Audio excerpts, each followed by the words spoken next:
Jude, a servant of Christ Jesus and a brother of James, to those who have been called, who are loved by God the Father and kept by Jesus Christ. Mercy, peace, and love be yours in abundance. Dear friends, although I was very eager to write to you about the salvation we share, I felt I had to write and urge you to contend for the faith that was once entrusted to the saints. For certain men whose condemnation was written about long ago have secretly slipped in among you. They are godless men who changed the grace of our God into a license for immorality and deny Jesus Christ, our only sovereign and Lord.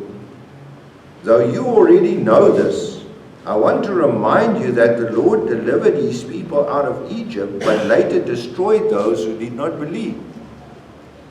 And the angels who did not keep their positions of authority, but abandoned their own home, these he has kept in darkness, bound with everlasting chains for judgment on the great day.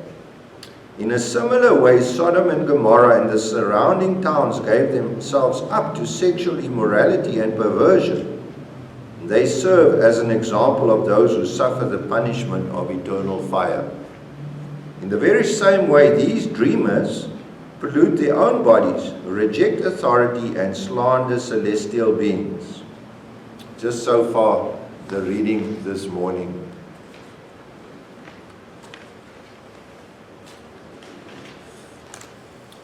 Three reminders of past judgment.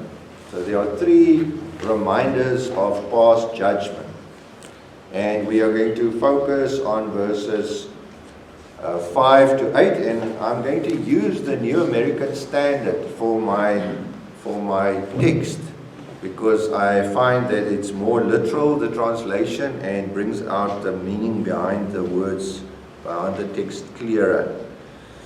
Now, we said last week, or the weeks before, that the book of Jude starts with an introduction which tells us what our position is as Christians. What our position is as Christians, that we are called, that we are beloved, and that we are kept.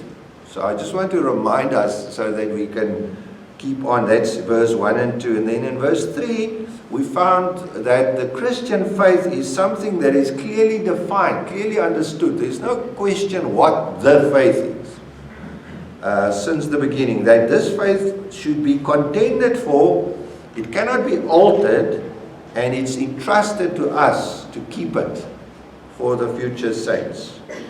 And then in the third message, we saw that there are enemies of the Christian faith, and they are to be expected. They are stealthy, they are godless, they are licentious, and they are heretical.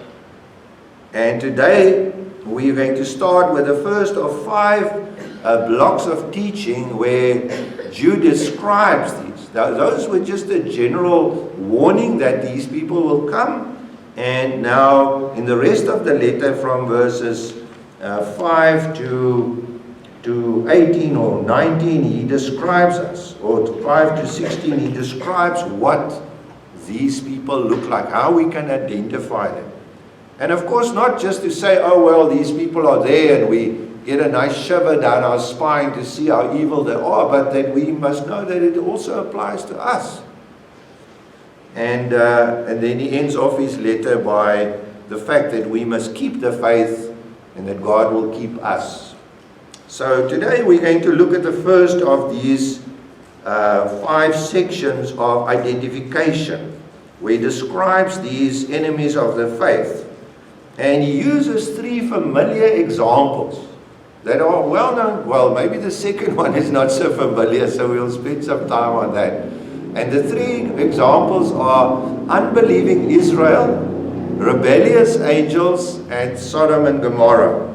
And they illustrate the seriousness of God's commands and of God's sovereign rule, and how serious it is to deny these things and to go against the rule and command and God's loving design, and to warn us that there is such a thing as judgment. And looking at the past, we see this. And it also positively tells us that we should have the right response to the revelation of God, and to show us what unbelief looks like, and so that when we see it in front of us, see it in action, we will be able to recognize these people.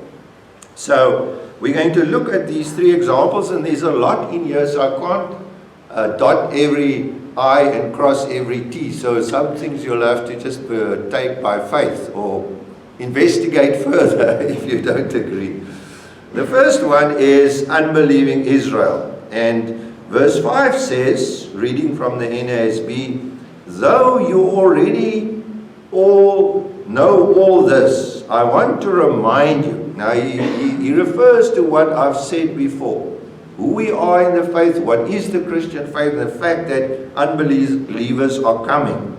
I want to remind you that the Lord delivered His people out of Egypt, but later destroyed those who did not believe. Now, who was he referring to? He's referring to the Exodus generation. And we have to stand back for a while and just think, what were the privileges these people had? What immense privileges they had. They were the descendants of Abraham, Isaac, and Jacob. They were the recipients of the covenant promises of God. They were the people of the promise. And God repeated the promises again and again from Abraham to Isaac to Jacob. And they were repeated to the children of Israel. So they knew this. They knew they were the people of the covenant. When Moses went to them the first time and he asked God, what must I tell them? Tell them that He is the God of Abraham, Isaac, and Jacob. They are the recipients of the promise. And then they witnessed 10 mighty acts of judgment. Things like the world has never seen before when He delivered them from Egypt in front of their very eyes. They saw all those things. Last, they experienced the death of the firstborn, the night of the Exodus. And they saw all these things. And then they went through the wilderness and God provided for them. And they came to Mount Sinai and Moses read to them the 10 commandments, the 10 words of God, how we should live. And then they received the Sinai covenant, which Moses brought down from the mountain. They received the covenant. They were sprinkled by the blood of the covenant. And they said, we will do all these things that God had commanded. But the sad thing is, again and again and again, they went against what God had commanded. And I can't mention all 10. There were 10 times they went against God's rule and God's command. I just want to mention one, the first one, and then the last one. The first one that you all most probably know very well, the golden calf episode. While Moses is up on the mountain speaking to God, and God is telling him about himself and how he should be worshipped, and giving him the plans for the tabernacle and the priesthood and the sacrifices and all that, down in the valley below, they start worshipping a golden calf. And so it goes on and on. But the final straw was the false report of the 10 spies. Remember, Moses sent 12 men into the land of Canaan. Joshua and Caleb came back and said, we can take the land. That was what God told him. He said, that's part of the promise to Abraham, Isaac, and Jacob. The land is yours, and I'm with you. But the 10 other spies said, no, we can't do this. And I just want to read 1 or 2 verses from Numbers 13. If you want to turn there, Numbers 13, verse 32. And 14. So just to give you an idea, maybe you know the story. In Numbers 13:32, they said that the 10 spies gave out to the sons of Israel a bad report of the land which they had spied out, saying, the land through which we have gone in spying it out is a land that devours its inhabitants. Now this is the land God said you must take. They come back and say this land devours its inhabitants. And the people, all the people we saw in it, are men of great size. There also we saw the Nephilim, which we read about now in Genesis 6. The sons of Anak are part of the Nephilim, and we have become like grasshoppers in our own sight, and so we were in their sight. And then all the congregation, Numbers 14 verse 1, lifted up their voices and cried and wept that night. And the sons of God of Israel grumbled against Moses and Aaron, and the whole congregation said to them, would that we had died in the land of Egypt, or that we had died in this wilderness.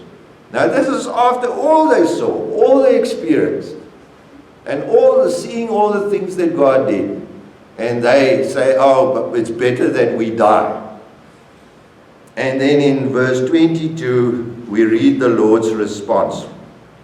Surely all the men who have seen my glory, God's glory on Mount Sinai. Remember when he came back down on Mount Sinai, they saw the mountain shaking, they saw the glory of God, they heard the trumpet blast, they heard the sound, they were terrified.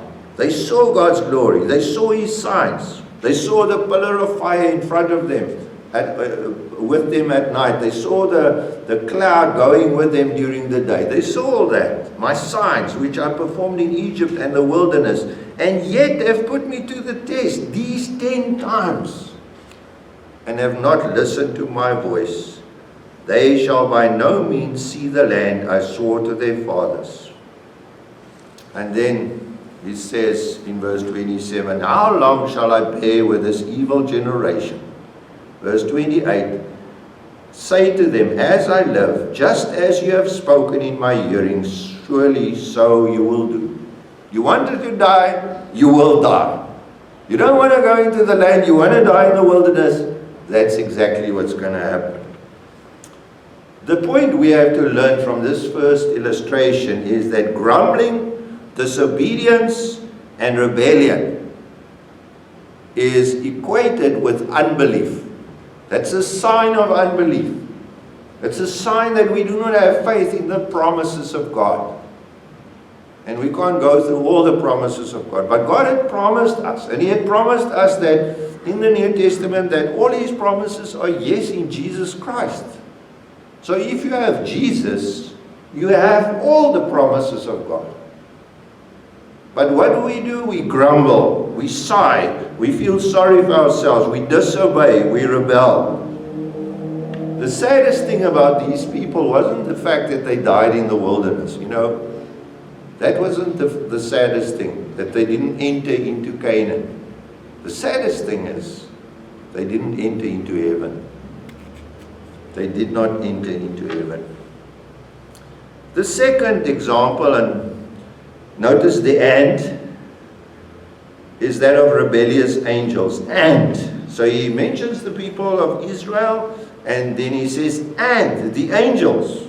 He says, oh, now I remember. And the angels who did not keep their positions of authority, but abandoned their own home. These he has kept in darkness, bound with everlasting chains, for judgment on the great day. Now, maybe you're going to hear a story you've never heard before. Some of you may have. This is one of those passages that I never intended to preach on ever in my life, but here we are. Who are these angels that abandoned heaven? And how are they kept in darkness for judgment? Well, what does the Bible say? Let's look at the clues in the Bible. The first clue is in 1 Peter 3 verse 19. And he tells us, Peter, that something happened during the days of Noah that refers to this passage Jude is mentioning. In 1 Peter 3:19, he, that is Jesus, went and preached to the spirits in prison who disobeyed long ago when God waited patiently in the days of Noah while the ark was being built. So he says, Peter says this, that is in view here are the spirits who disobeyed long ago during the days of Noah. So what is he referring to? Well, he's referring to that passage in Genesis 6. And I'm going to just read it again so that you get the drift. Now it came about when men began to multiply on the face of the earth, and daughters were born to them, that the sons of God saw that the daughters of men were beautiful. And they took wives for themselves, whomever they chose. Then the Lord said, My spirit shall not strive with men forever, because he is also flesh, and nevertheless his days shall be 120 years. The Nephilim were on the earth in those days, and also afterwards, when the sons of God came to the daughters of men, and they bore children to them. Those were the mighty men who were of old, men of renown.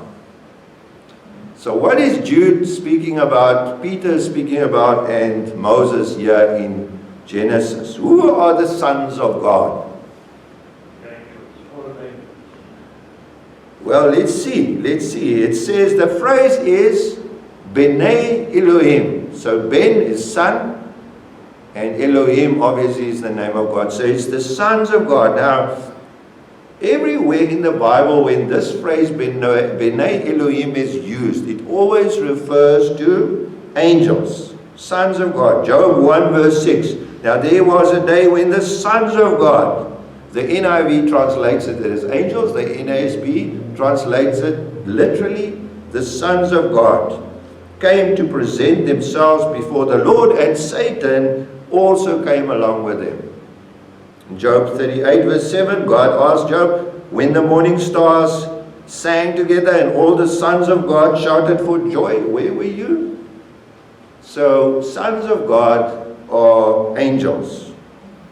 So if we add all of this together, we add the correct understanding of the sons of God, we add what Jude and Peter and Moses are saying, rebellious angels are simply demons. They are simply demons who had sexual relations with human females and produced powerful offspring called the Nephilim. Now, I know that's a mouthful, and maybe you are shocked. You say, well, I've never heard this before. This is like unbelievable. It's in the Word, and we're going to just have a bit of a look at this. I know it may be unthinkable from your understanding, but the evidence is here.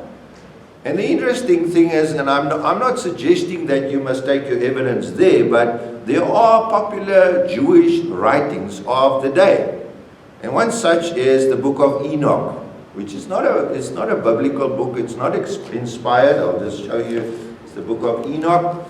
And it was written somewhere between 200 years before Christ up to 100 years after Christ. So for over 300 years, this book was compiled, and it wasn't Enoch because it was long after his life. And it's interesting, in this popular Jewish writing, which Jude and his readers knew, it says the following, and I'm just going to read one or two passages. It says here, and it came to pass, after the children of men had increased in those days, beautiful and comely daughters were born to them. And the angels, the sons of the heavens, saw and lusted after them, and said to one another, behold, we will choose for ourselves wives from among the children of men, and will beget for ourselves children. Now this is not scripture, this is not inspired, so please don't read this as the word of God, but I'm just mentioning them. And they took unto themselves wives, and each chose for himself one. And they became pregnant and brought forth great giants, whose stature was 3 yoke and ells, whatever that means. I mean, that's their height. And there was great wickedness and much fornication, and they sinned, and all their ways were corrupt. And then just one last one. And they have gone together to the daughters of men, have slept with them, with those women, and have defiled themselves, and revealed to them these sins. And the women brought forth giants, and thereby the whole earth was been filled with blood and wickedness. So that's the popular Jewish understanding of the day. And I'm not saying that Jude is using Enoch here to make his case. He's using Genesis. And he's saying this is how it is. Now there are some difficult questions which I don't know if I can answer. And these questions are, do angels experience sexual desire? Can they lust after human females? Can they reproduce? Do they have agenda? Because Jesus said in Matthew 22 verse 30, he says, in the resurrection, neither will men marry or be given in marriage, because they will be like the angels in heaven. So there's no marriage in heaven. Sorry, Robert, you can't. It ends here. We love our wives, but unfortunately it ends here. So if these angels do lust, and they are able to reproduce, then fine. But if they can't, how would they do it? I don't know if they can. Well, they can do so by possessing humans, demonic possession, by promising these humans great power.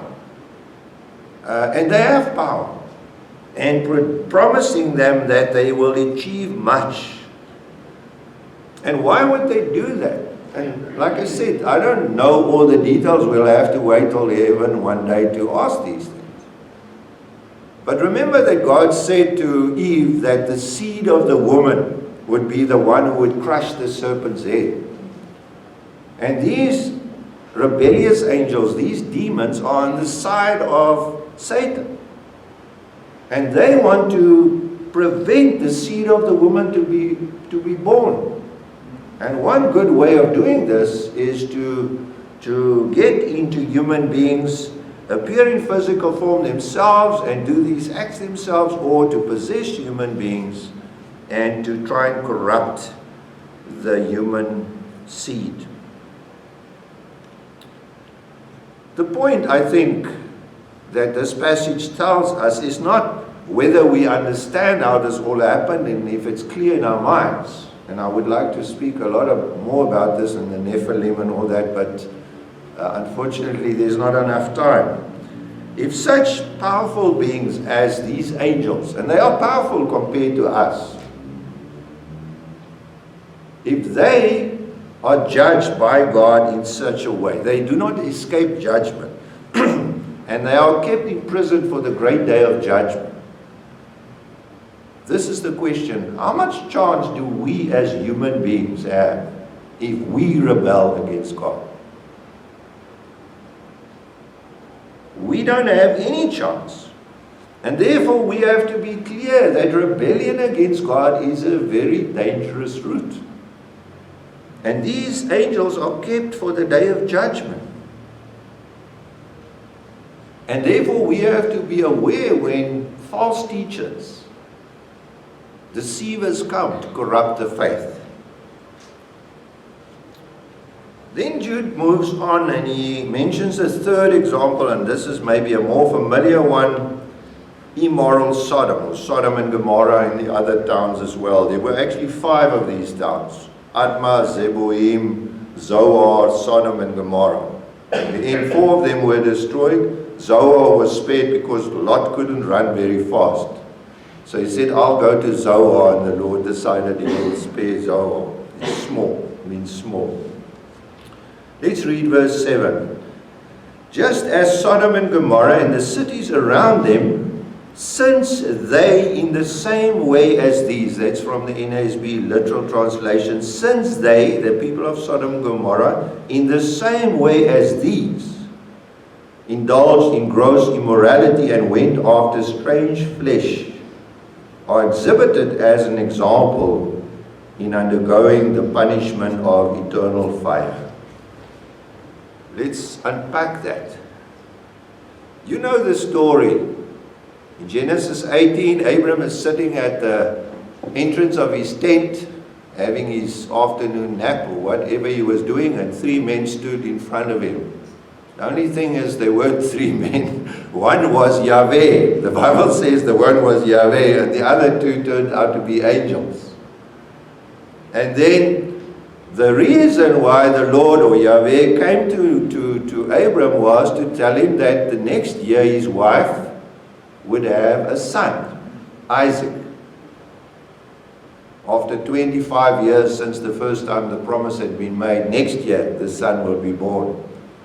And then these 2 angels went down to Sodom. They went down there to go and rescue Lot, because God was going to do something to these towns. And Lot would be saved because of Abraham, because of the covenant promises to Abraham. And Lot was Abraham's nephew. So they went down, and while they were going down to the town, the Lord, Yahweh, says to Abraham, I'm going to destroy the cities of the plain. And then Abraham started pleading with the Lord. He said, Lord, but if there were 100, 50, 20, and it went down all the way to 10, if there were only 10 righteous people in these cities, will you not spare these cities? And the Lord said in the end, there aren't even 10. Not even 10. And so it came to pass that the angels came down to the city. Lot invited them to his home to spend the night, and that night the house was surrounded by the men of the village who wanted to rape these angels. I don't know what they knew, what they saw, whether they did this to everybody who came to town. But there was something about these two men that must have attracted them. I don't think angels are very ugly when they appear on earth. They must be quite handsome, I would imagine. So maybe that's the reason. They saw these two men and they thought, well, these are very handsome men. Or maybe they saw something that was strange and they wanted to have sex with them. And you know the story. The angel struck them with blindness, took Lot and his wife and children out of the city, and the story ends with, to me, the highlight of the whole passage is that the Lord rained down fire and sulfur from the Lord in heaven. The Lord, the person who's standing with Abraham, called the Lord, rains down fire and sulfur from heaven, from the Lord in heaven. So there's one person here called the Lord, and he rains down fire from heaven, from the Lord in heaven. Genesis 19 verse 24. Who is that? It's the pre-incarnate Christ. That's the person that Abram was talking to. So it's an amazing story, but what's the point? It's a warning for us. It's a warning for the church. And there's actually irony in this whole passage. Because notice that it says there, since they, that's the people of Sodom and Gomorrah, in the same way as these, as who?